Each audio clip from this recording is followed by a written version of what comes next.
bumangon sa kinanang sumpa.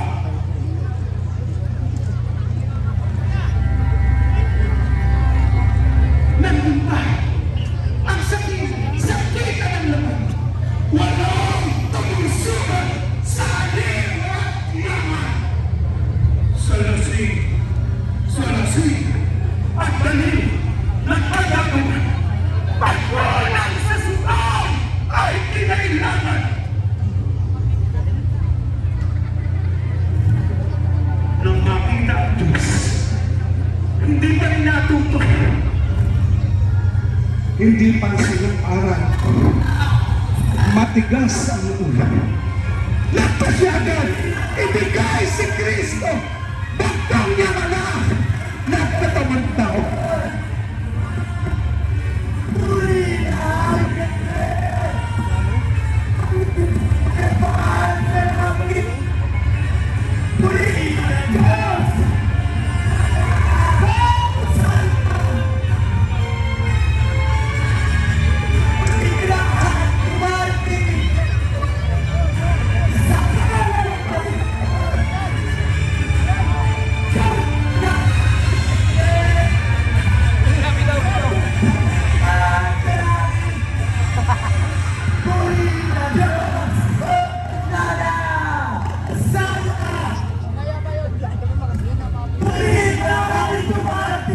Ganun nga kamahal ng Diyos.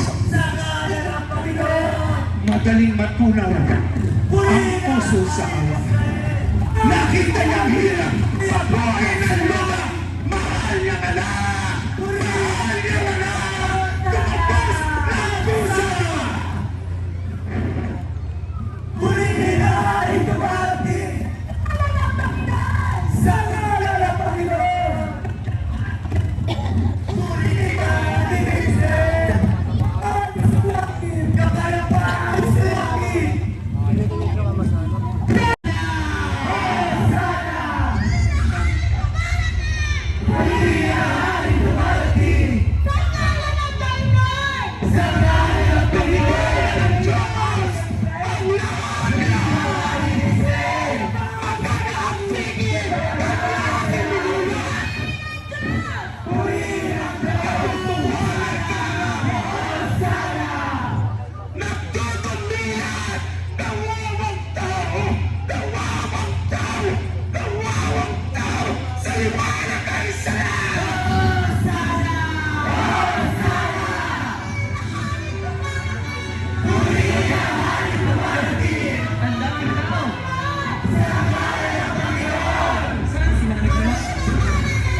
Sinasabi ko sa iyo, kapag tumahimik sila, ang mga bato ang sisigaw.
May tamang paglilinis para sa mga yan.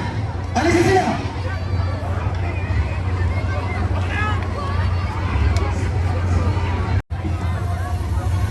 Lumayas kayo!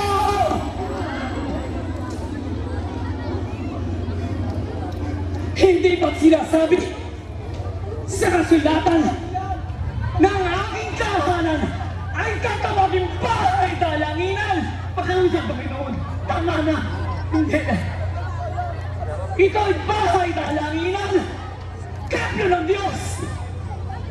Anong ginawa niya? Ginawa niya itong pugad ng mga magnanakaw!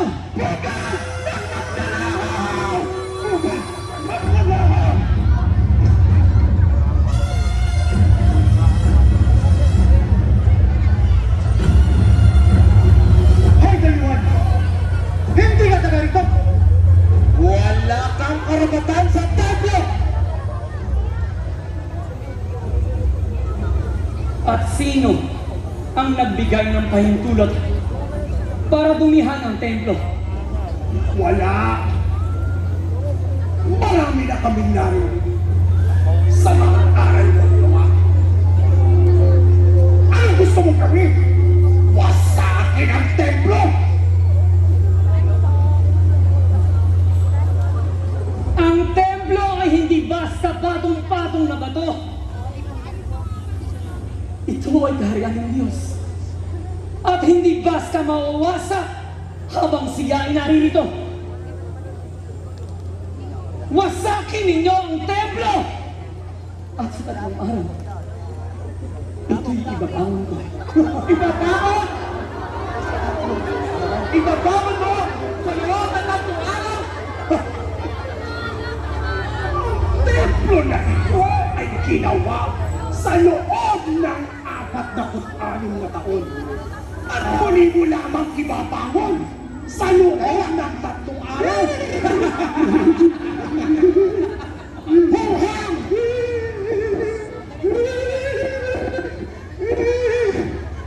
Sinabi mo na, ngunit hindi mo naintindihan. Kami ang nagtulungan. Marcel!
Halika kayo mga bata. Gusto ko kayong makita.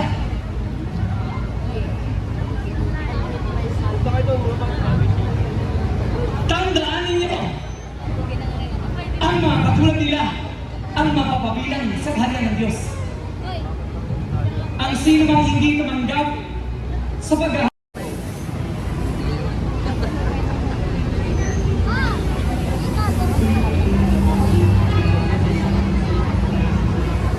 kataas-taasan, kamahal-mahalan ng Diyos.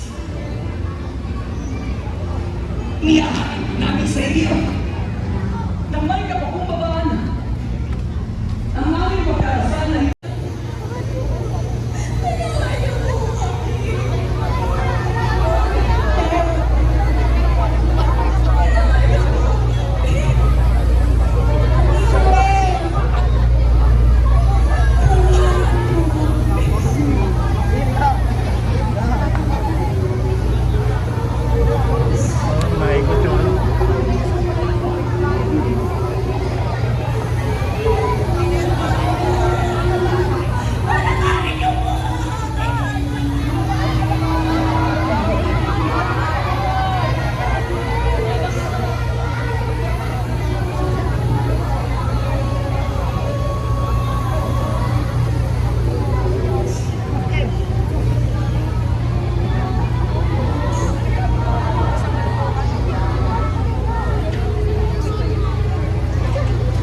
sapagkat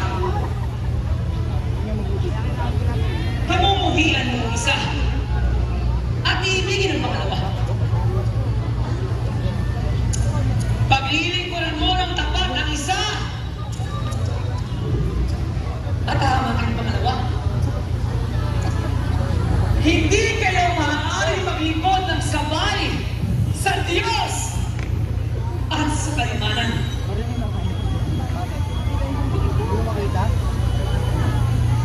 Nagpapanggap kayong matuwid sa harap ng mga tao. Ngunit alam ng Diyos. Alam ng Diyos ang nilalaman ng inyong puso. Sapagkat ang inyong mahalaga sa mga tao ay kasunod ng usapan sa paningin ng Diyos.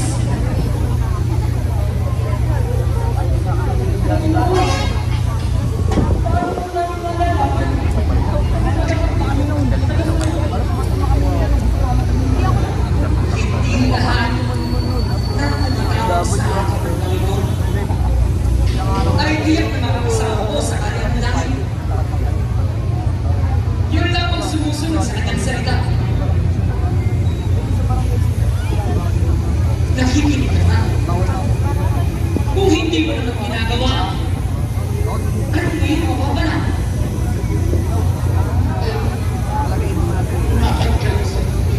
Ay, nagawa. Ano ba dapat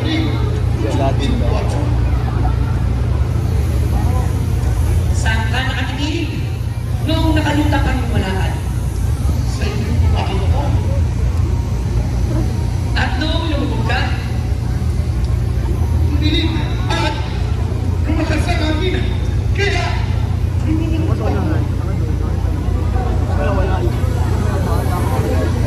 yan ang laki mong tatandaan, Pedro.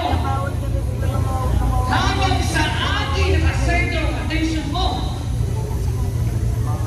ay walang posible hindi mo magagawa.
makapagbayad, parehas silang pinatawad na nagparutang sa kanila.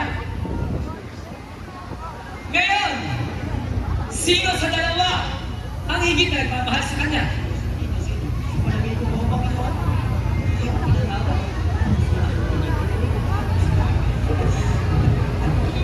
Tama ka!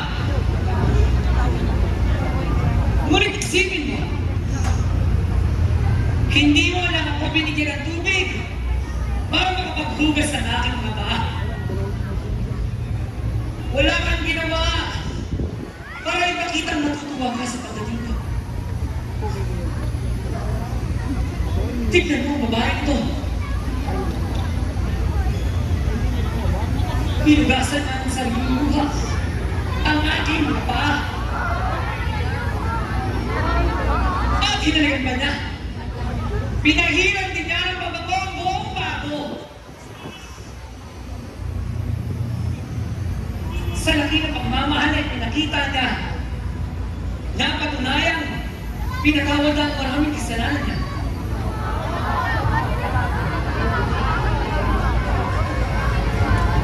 Babae, pinatawad na ang maraming kasalanan mo. Dahil nanalig ka, ikaw ay naligtas. Pag nag-abunoy ka o gumawa ng mabuti, huwag mo nang hima ng tumbeta para ipaalam mo sa madla. Pag napuri ka ng iyong kapwa, tinanggap mo na ang iyong gantimpala. Sa langit ay wala ka ng pabuya.